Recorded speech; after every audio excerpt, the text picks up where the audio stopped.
We Narayana Swamy जी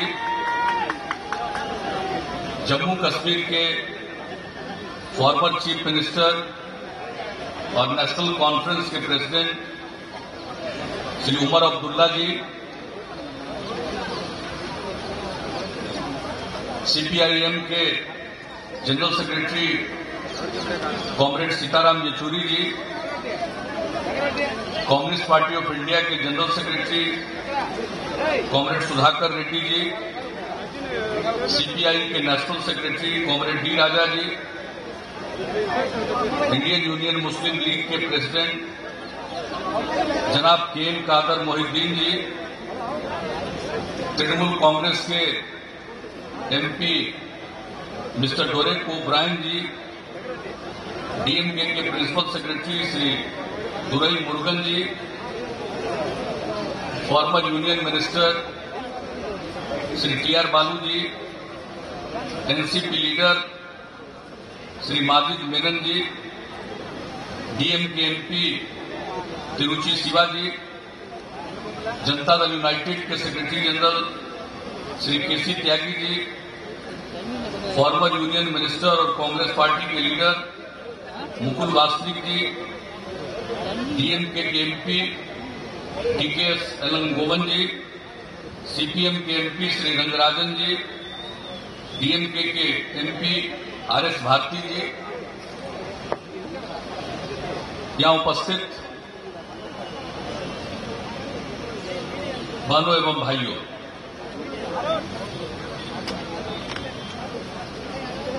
कनी मोदी जी आज से कुछ दिन पहले पटना आई और उन्होंने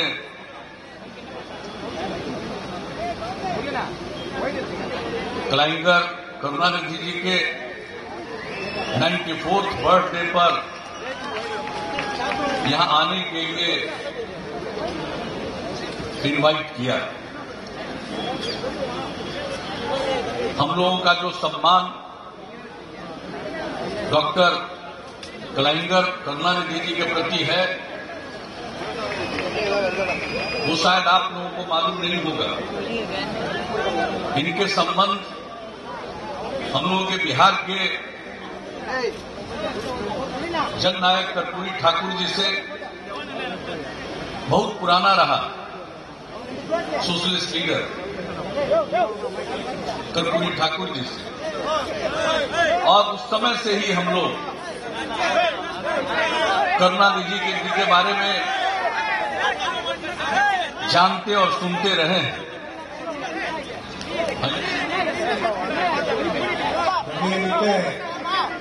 இந்த விழாவின் தலைவர் பேராசிரியர் அவர்களே,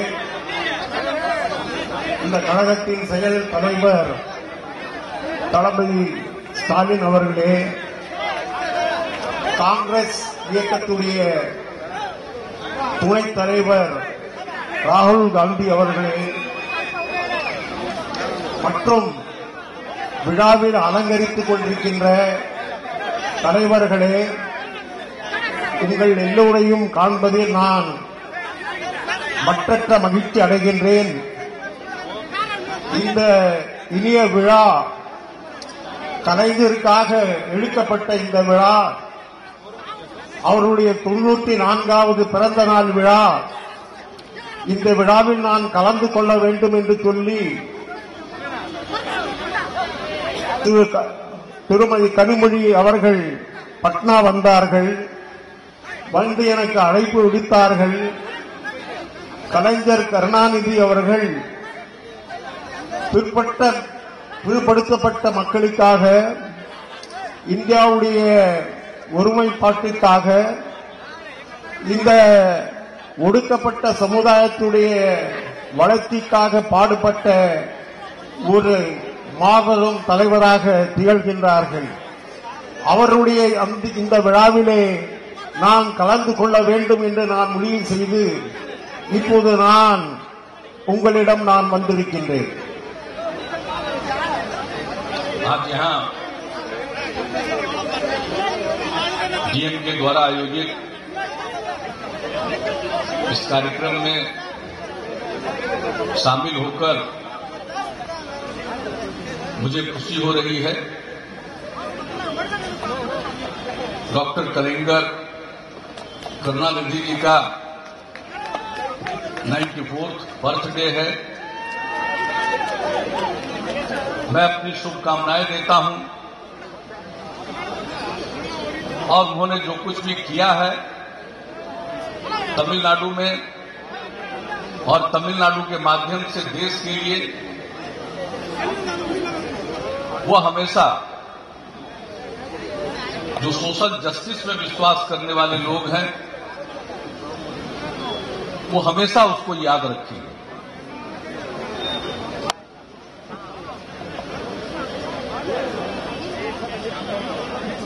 இந்த இனிய விழாவிலே நான் கலந்து கொள்ள வேண்டிய மிக முக்கியமான காரணம், டாக்டர் கலைஞர் அவர்கள் சமூக நீதிக்காக அரும்பாடுபட்ட ஒரு மிகப்பெரிய தலைவராக திகழ்கின்றார்கள். எனவே அவருடைய இந்த 94வது பிறந்த நாள் விழாவிலே நான் கலந்து கொள்வதில் நான் மிக்க மகிழ்ச்சி அடைகின்றேன். உங்களை எல்லாம் சந்திப்பதில் நான் மட்டற்ற மகிழ்ச்சி அடைகின்றேன். डॉक्टर कलिंगर द्रविडियन मूवमेंट से 14 साल की उम्र में ही जुड़ गए और शुरुआत तो उनकी तमिल फिल्मों में स्क्रीन राइटर के तौर पर की हुई, लेकिन अपनी सूझबूझ और वाक्पटुता, विट एंड ओरेटोरियल स्किल के चलते और जो कुछ भी उन्होंने आगे लिखा और जिस प्रकार से वो लोगों के बीच में बोलते थे, बहुत जल्दी ही लोगों के ऊपर उनका काफी असर पैदा हुआ और एक बहुत बड़े नेता के रूप में वो उभरे। டாக்டர் கலைஞர் அவர்கள் தன்னுடைய 14வது வயதிலேயே சமூக பணியில் ஈடுபட்டார்கள். அவர்கள் முதலில் ஒரு தமிழ் எழுத்தாளராக அறிமுகமானார்கள். பிறகு பலவித நேர்காணல்கள், எழுத்து காவியங்கள் மூலமாக மக்களிடம் அவர் மக்கள் மனதிலே ஒரு இடத்தை பிடித்துக் கொண்டு மக்களை அவர்கள் ஒரு நேரான ஒரு சீரிய சிந்தனையில் அவர்களை அழைத்துச் சென்றார்கள். 1957 से लगातार 60 साल से तमिलनाडु लेजिस्लेटिव असेंबली के मेंबर हैं। ये अपने आप में एक ऐसा रिकॉर्ड है, मैं नहीं समझता हूं कि इस रिकॉर्ड को कोई छू सकेगा।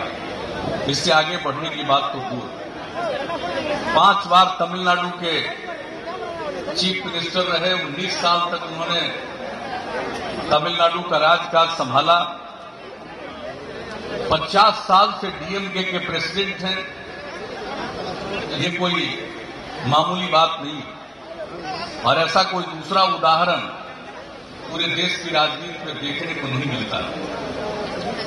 கலைஞருடைய வாழ்க்கையை எடுத்துக்கொண்டால் அவர் தன்னுடைய சமூக பணியை 60 ஆண்டு காலம் சட்டமன்றத்திலே அவர்கள் பணியாற்றியிருக்கிறார்கள். மேலும் அவர் ஒரு புதிய அத்தியாயத்தை சரித்திரத்தை சட்டமன்றத்திலே படைத்திருக்கின்றார்கள். நான் நினைக்கின்றேன், அகில இந்திய அளவிலே டாக்டர் கலைஞர் அவர்கள் படைத்த அந்த சரித்திரத்தை யாரும் தகர்த்து எறிய முடியாது. அவர் 7 தடவை சட்டமன்றத்திலே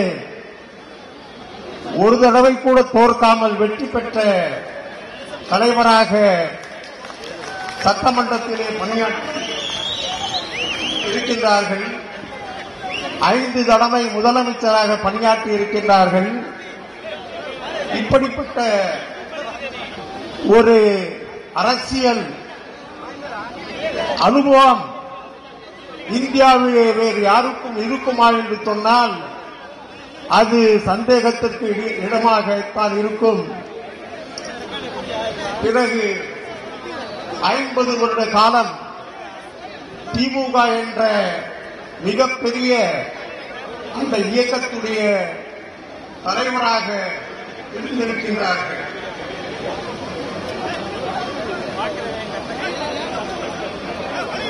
डॉक्टर कलिंगर सोशल जस्टिस के पुरोधा माने जाते हैं और उन्होंने तमिलनाडु में जिस प्रकार से विधवा विवाह को प्रोत्साहित करने के लिए अभियान चलाया,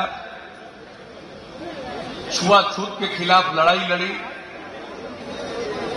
और धार्मिक पाखंड के खिलाफ जो लड़ाई लड़ी वो सबको मालूम।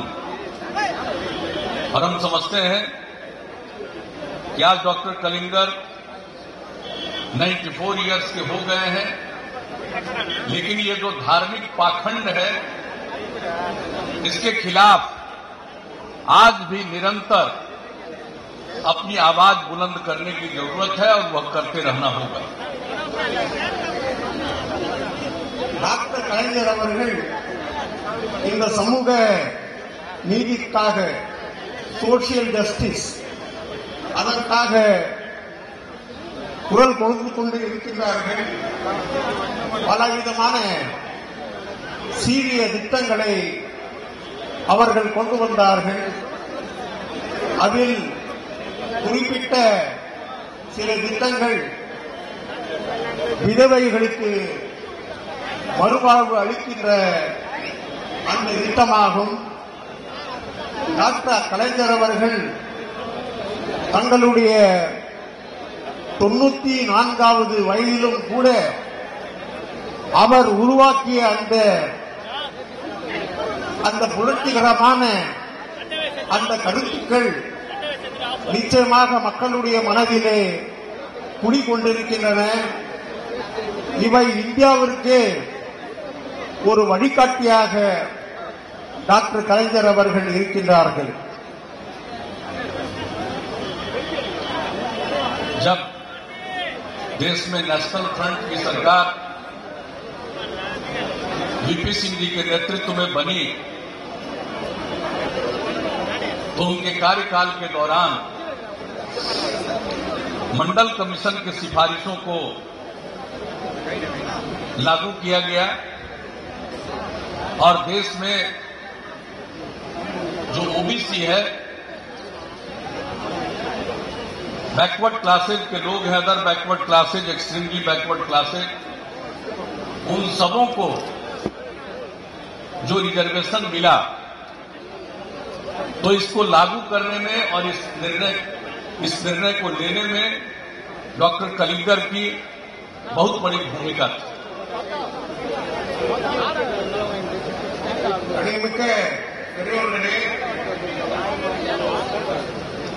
அப்போது விபி சிங்குடைய தலைமையில் அவர் பிரதமராக ஆட்சி பொறுப்பு ஏற்று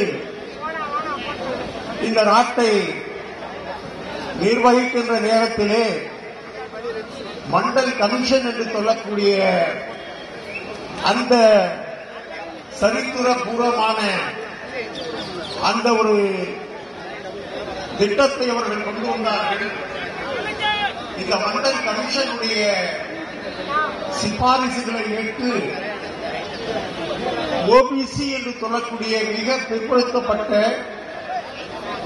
பேக்வர்ட் என்று சொல்லக்கூடிய பிற்படுத்தப்பட்ட மக்கள் மற்றும் சமுதாயத்தில் ஒடுக்கப்பட்ட அந்த மக்களுடைய வாழ்விலே வெளிச்சம் கொண்டு வர வேண்டும் என்று விபி சிங் அவர்கள் கங்கணம் கட்டிக்கொண்டு அவர்கள் அந்த மண்டல் கமிஷன் சிபாரிசுகளை ஏற்றார்கள்.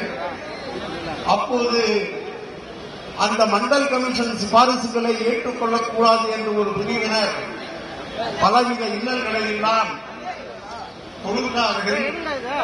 அந்த நேரத்தில் டாக்டர் கலைஞர் அவர்கள் இந்த மண்டல் கமிஷன் சிபாரிசுகளின் மூலமாக இந்த பிற்படுத்தப்பட்ட ஒடுக்கப்பட்ட மிக மிக பிற்படுத்தப்பட்ட அந்த மக்களுடைய வாழ்க்கையில் நிச்சயமாக வெளிச்சம் வரும் என்று சொல்லி விபி சிங்குடைய தோளோடு தோள் நின்று கலைஞர் அவர்கள் போராடினார்கள். डॉक्टर कलिंगर ने तमिलनाडु में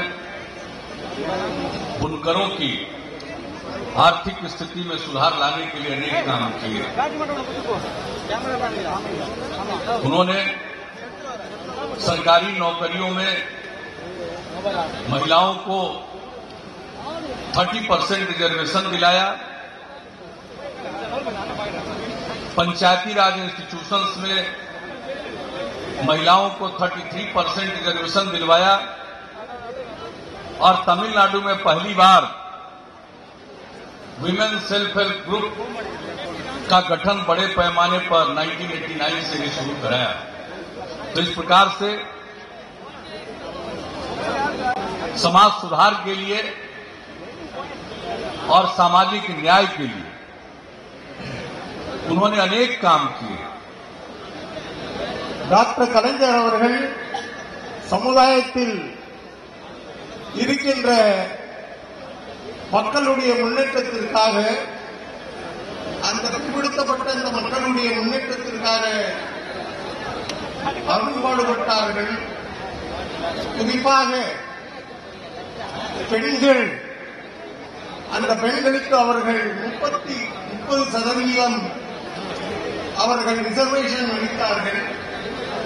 பஞ்சாயத்து ராஜ் என்று சொல்லக்கூடிய அந்த நிர்வாகத்திலும் அவர்கள் பெண்களுக்கு 30% இடஒதுக்கீடு அளிக்கப்பட வேண்டும் என்று தன்னுடைய ஆட்சி காலத்திலே அவர்கள் அதை எடுத்துக்கொண்டார்கள். பிறகு விமென் செல்ஃப் ஹெல்ப் குரூப், பெண்களுடைய சுய தொழில் செய்வதற்காக அவர்கள் அரும்பாடுபட்டு அதை உருவாக்கினார்கள். डीएमके एक बहुत ही ऑर्गेनाइज्ड और बहुत ही स्ट्रांग पार्टी। मेरी पूरी शुभकामना। मैं सिर्फ एक बात की चर्चा करना चाहता हूं और वह है प्रोहिबिशन, शराबबंदी। हम लोगों ने बिहार में, हमारी ग्रैंड अलायंस की सरकार है, जेडीयू, आरजेडी, कांग्रेस, हम सब लोगों ने मिलकर ग्रैंड अलायंस बनाया और उसकी सरकार बनी। हम लोगों ने अपने वादे को पूरा किया और वहां पूर्ण रूप से शराबबंदी लागू की है, टोटल प्रोहिबिशन। और जब तमिलनाडु का चुनाव हो रहा था तो हमने डीएमके के मैनिफेस्टो को और इनके अनाउंसमेंट्स को भी देखा और डॉक्टर कलिंगर का एक इंटरव्यू भी हमने देखा और उसमें उन्होंने कहा कि तमिलनाडु में भी इस बार सरकार बनने के बाद हम प्रोहिबिशन लागू करेंगे। और जब उनसे पूछा गया कि ये कठिन काम है, उन्होंने यही एक कहा था कि अगर बिहार में लागू हो सकता है तो हम तमिलनाडु में क्यों नहीं लागू कर सकते हैं। ये बात उन्होंने कही थी। उनका इंटरव्यू मैंने देखा। கண்ணியமிக்க பெரியோர்களே, டிஎம்கே திராவிட முன்னேற்ற கழகம் ஒரு மிகவும் சக்தி வாய்ந்த ஒரு கட்சியாக இருக்கின்றது.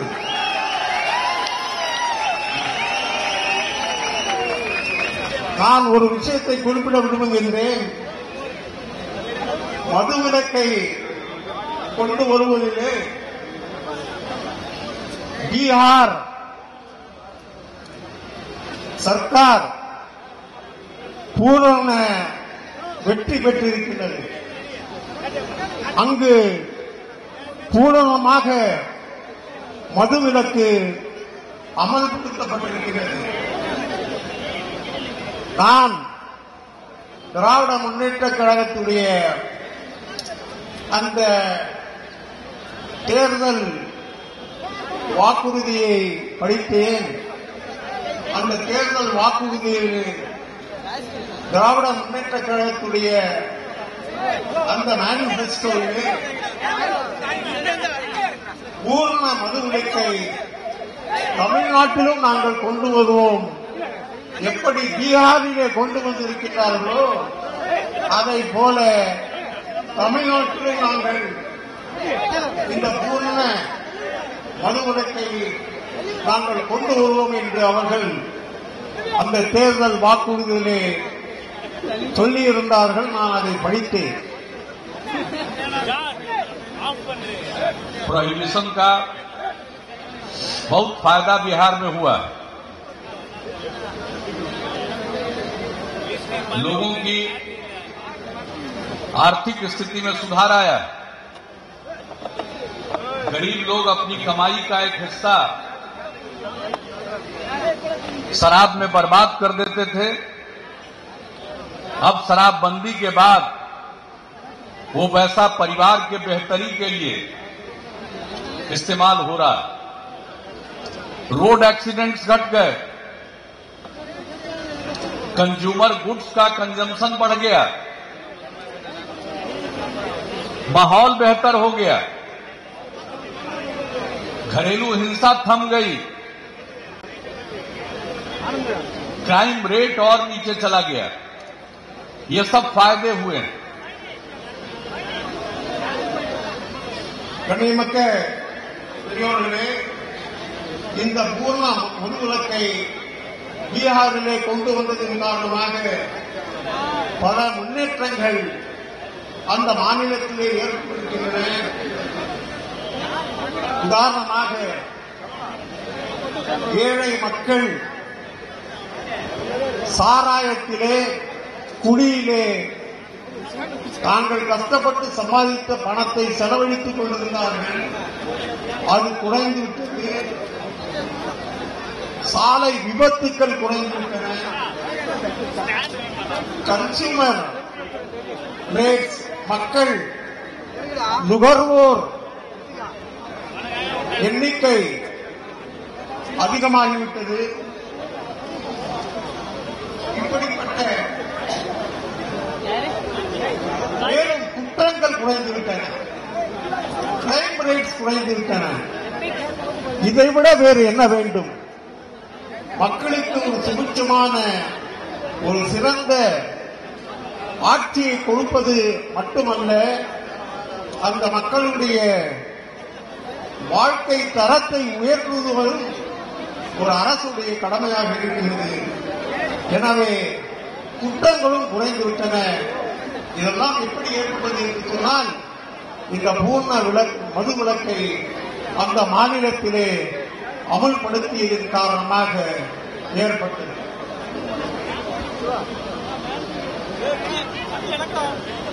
स्टालिन जी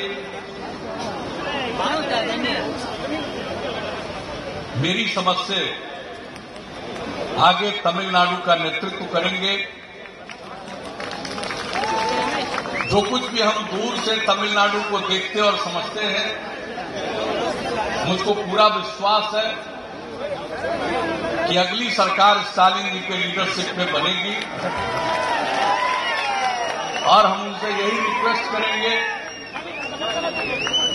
कि डॉक्टर कलिंगर की घोषणा को याद रखिएगा और तमिलनाडु में अपनी सरकार बनने के बाद पूरे तौर पर प्रोहिबिशन लागू कीजिएगा। इसका बहुत फायदा होगा। और ये सोशल जस्टिस का जो मूवमेंट है उसको मजबूत करने के लिए भी प्रोहिबिशन की जरूरत है।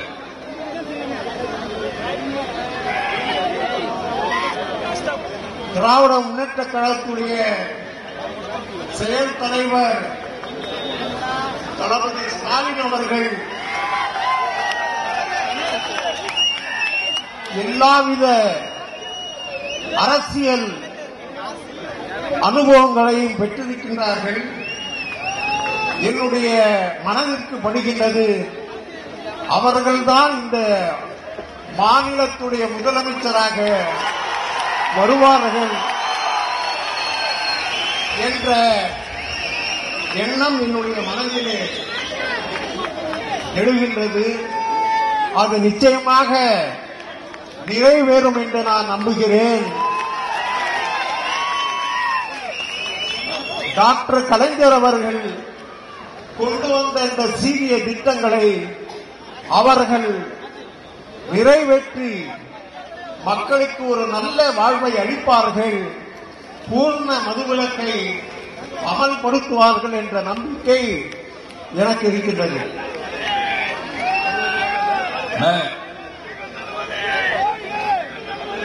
एक बात की और जानकारी दे देना चाहता हूं। कनी मोदी जी गई थी, उन्होंने मुझको भी और आरजेडी के अध्यक्ष श्री लालू प्रसाद जी को भी आज के कार्यक्रम के लिए आमंत्रित किया था। लालू जी भी आने वाले थे, लेकिन अचानक हाई फीवर के चलते वे यहां नहीं आ पाए। लेकिन उनका पूरी शुभकामना इस कार्यक्रम के प्रति है और उनका भी पूरा सम्मान डॉक्टर कलिंगर के प्रति है। கனிமொழி அவர்கள் எங்களை அழைக்க வந்தபோது நாங்கள் அதை மனமுவந்து இந்த அரிய விழாவிலே கலந்து கொள்ளக்கூடிய ஒரு பாக்கியம் கிடைக்கின்றது என்று நினைத்து இதிலே கலந்து கொண்டிருக்கின்றேன். அவர்கள் லாலு பிரசாத் யாதவையும் அழைத்தார்கள். அவரும் இந்த விழாவிற்கு வருவதற்காக இருந்தார்கள். ஆனால் லாலு பிரசாத் யாதவுக்கு திடீரென்று அந்த உடல் நிலை காரணமாக அவரால் வர முடியவில்லை. இருந்தாலும் அவருடைய எண்ணங்கள் எங்களுடைய எண்ணங்கள், அவருடைய கருத்துக்கள் எங்களுடைய கருத்துக்கள் எல்லாம் ஏற்கனவே ஒத்துக்கொள்ளக்கூடிய அளவிலே இருக்கின்றன. என்ன கருத்துக்களை தலைவர் கலைஞர் கொண்டிருக்கின்றார்களோ அதையே லாலு பிரசாத் யாதவும் அவருடைய மனதிலே வைத்திருக்கின்றார்கள். எனவே அவரால் இந்த விழாவிற்கு வர இயலவில்லை என்பதை நான் தெரிவித்துக் கொள்கின்றேன். आज इस प्रोग्राम में जो देश के विभिन्न दल हैं, उनके नेता यहां उपस्थित हुए हैं। एक तरफ राहुल गांधी जी हैं, दूसरी तरफ लेफ्ट पार्टी के सीपीआईएम के लोग हैं। सीपीआईएम के रहते हुए तृणमूल कांग्रेस से आए हैं, एनसीपी के रिप्रेजेंटेटिव, जम्मू कश्मीर से उमर अब्दुल्ला साहब। तो इस प्रकार से हम देख रहे हैं कि देश के विभिन्न हिस्सों से और विभिन्न पार्टियों के लोग आज के इस कार्यक्रम में शामिल हुए हैं। इससे पता चलता है कि डॉक्टर कलिंगर की कितनी इज्जत भारतीय राजनीति में है। கண்ணியமிக்க பெரியோர்களே, இந்த விழாவின் மேடையிலே இந்தியாவில் இருக்கின்ற பல்வேறுபட்ட கட்சியுடைய தலைவர்கள் அலங்கரித்துக் கொண்டிருக்கின்றார்கள். யுனைடெட் பெல் என்று சொல்லக்கூடிய அளவிற்கு அவர்கள் இணைந்திருக்கின்றார்கள். இந்த இனிய விழாவிற்கு காங்கிரஸ் பேரியக்கத்தின் துணைத் தலைவர் திரு ராகுல் காந்திஜி அவர்கள் வந்திருக்கின்றார்கள். லெப்ட் சிபிஐஎம் சிபிஐ அந்த கட்சியினுடைய தலைவர்கள் வந்திருக்கிறார்கள். பிறகு திரிணாமுல் காங்கிரஸ் என்சிபி ஜம்மு காஷ்மீரிலிருந்து உமர் அப்துல்லா அவர்கள் வந்திருக்கிறார்கள். இவர்கள் எல்லாம் இந்த விழாவிலே கலந்து கொண்டு கலைஞருக்கு மிகப்பெரிய ஒரு சிறப்பை அளித்திருக்கின்றார்கள். கலைஞர் பால் அவர்கள் எந்த அளவிற்கு ஈடு செய்ய முடியாத ஒரு அன்பை, பாசத்தை வைத்திருக்கிறார்கள் என்பதை இந்த விழாவிலே அமர்ந்திருக்கின்ற பல்வேறு கட்சிகளை சார்ந்த தலைவரை பார்த்தால் நாம் தெரிந்து கொள்ளலாம். इन्हीं शब्दों के साथ डॉक्टर कलिंगर करुणानिधि जी के प्रति अपना सम्मान प्रकट करता हूं और डीएमके के प्रति अपनी शुभकामनाएं व्यक्त करता हूं।